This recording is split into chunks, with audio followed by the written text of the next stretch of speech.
Les autorités estoniennes ont arrêté un pétrolier faisant partie de la flotte fantôme russe près de l'île d'Aegna, juste à l'extérieur de la baie de Tallinn. Le navire, baptisé Kiwala, a été sanctionné par l'UE et au moins 3 pays tiers, le Canada, la Suisse et le Royaume-Uni, en raison de ses activités passées. Il se dirigeait vers le port russe d'Ust-Luga. Le navire n'a pas de pavillon, ce qui signifie qu'il n'est pas autorisé à naviguer en haute mer. Ei ole ju mingi saladus, et viimase aasta jooksul Soome lahes on piisavalt neid aluseid juurde tekkinud, kes siin dokumentideta läbi sõidavad.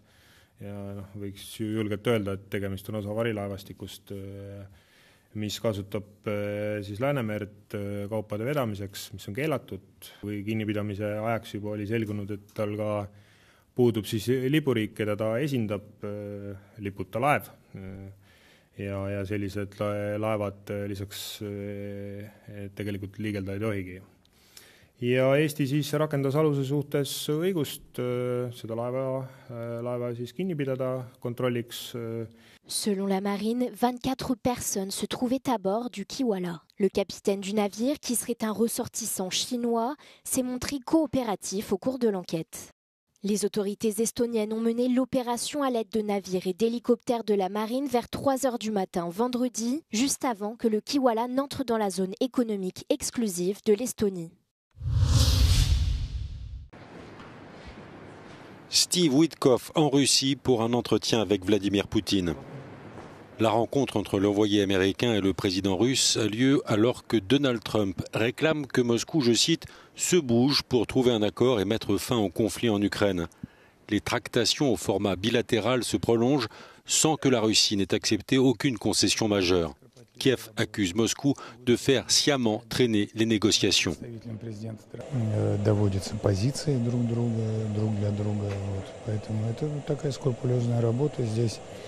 Не нужно ожидать каких-то прорывов, происходит процесс нормализации отношений и поиски.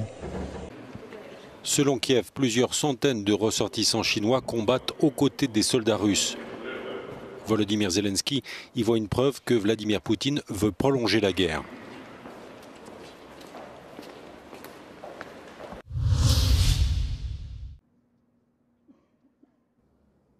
La Chine annonce une nouvelle augmentation des droits de douane sur les produits américains, les passant de 84 à 125% à compter du 12 avril. Cette hausse intervient après que Washington a maintenu la pression tarifaire sur la Chine, deuxième économie mondiale et deuxième plus grand fournisseur américain, alors qu'elle avait suspendu la plupart des droits réciproques infligés à des dizaines d'autres pays. Dans le même temps, la Maison-Blanche a précisé jeudi soir que le taux des droits de douane américains sur la plupart des importations chinoises s'élève en réalité à 145%, car au taux de 125% de droits de douane réciproques s'ajoute une taxe de 20% imposée à Pékin pour son rôle supposé dans la production et l'exportation de fentanyl aux États-Unis.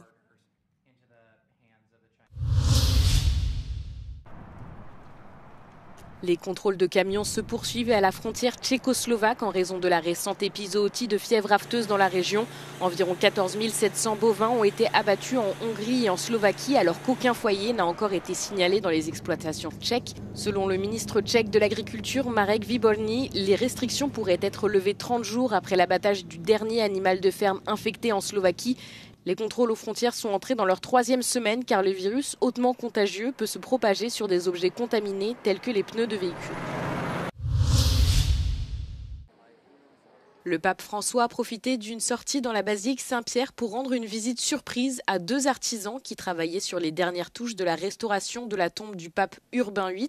Il s'agit de la 3e apparition surprise du pape François cette semaine.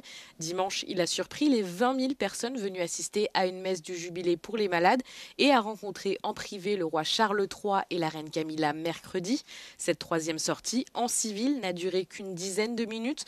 Le souverain pontife est toujours en convalescence après son infection pulmonaire.